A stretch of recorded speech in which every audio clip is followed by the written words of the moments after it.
Hi, Sandhya. You are welcome to this session, and your talk in the morning was amazing. So I was looking forward to having this quick conversation with you. And in this 2025 conference of the community user for Oracle, what are your thoughts, around AI and how it has evolved, maybe from the last year of the conference to where we are now?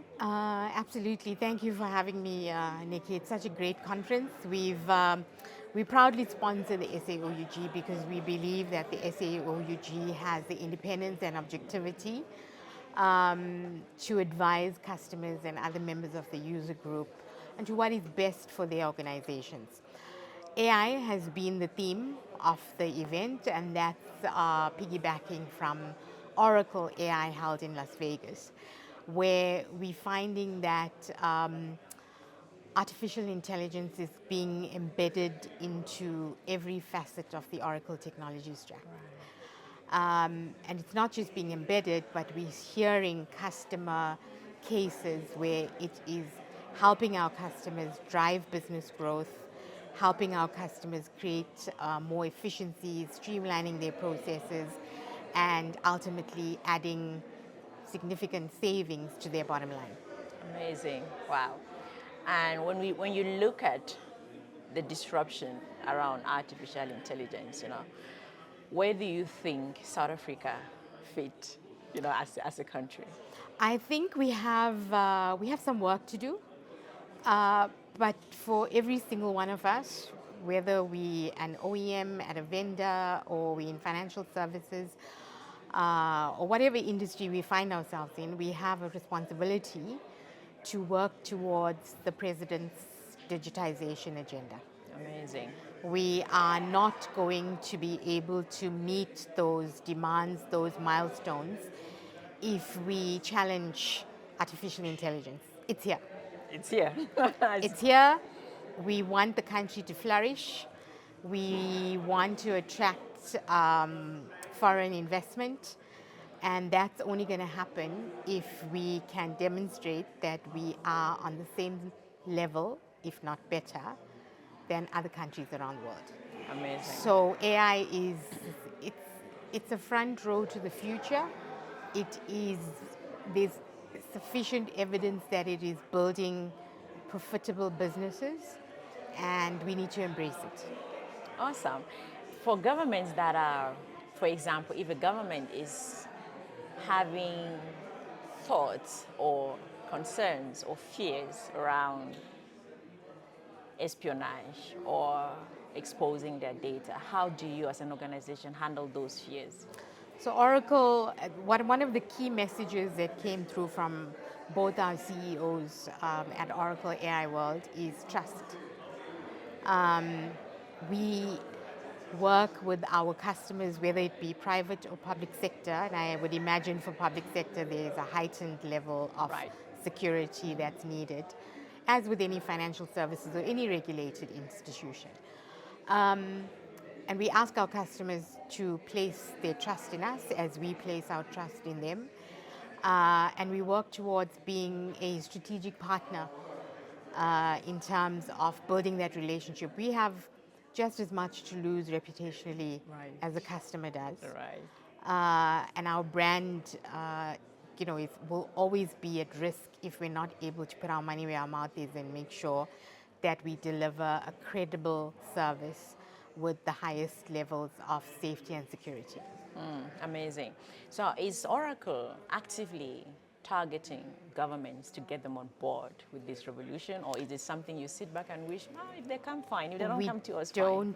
We don't have the luxury of sitting back. Firstly, we are hunters by virtue of the business that we need to be Right. in. But we also, we thought leaders and we advise government to the extent that we can. We hold round tables, always in keeping in terms of the law, Right. in terms of public procurement processes. Government has a process to go on tender, but there's generally a stage before that where government does information gathering, etc. So we have a business to run. We don't have the luxury of sitting our hands and waiting for business to come to us Yeah. because the competition will eat it up. Exactly. And we have amazing products, suite of products that we offer. So we hunt and make sure that we follow processes, respond to RFPs, and so forth. Absolutely. I suppose maybe not even just from the aspect of hunting it just because of profit, but also of the necessity of what can happen if governments don't come on board on this. Yeah. Whether you get the business or not, but it's to let them see the bigger picture of why this is necessary. Right. So government for the last 2 to 5 years, I would say, has a cloud-first policy. Amazing. So in terms of the cloud directive issued by the Department of Public Administration, the government has to choose cloud first. Wow. It's obvious. That's good. And only if there is no compelling argument or business case for cloud first can public sector then choose whatever is next, on-premise or hybrid. So we, to the best extent that we can, we advise our customers to do what is right for their environment. Moving to a full cloud end-to-end state for the public sector institution may not be ideal today or tomorrow. Right. But maybe in the medium term, short to medium term. Right. So we try to be a strategic advisor as opposed to just getting a transaction closed, signed and sealed, because that's very Right. short-term thinking. Amazing.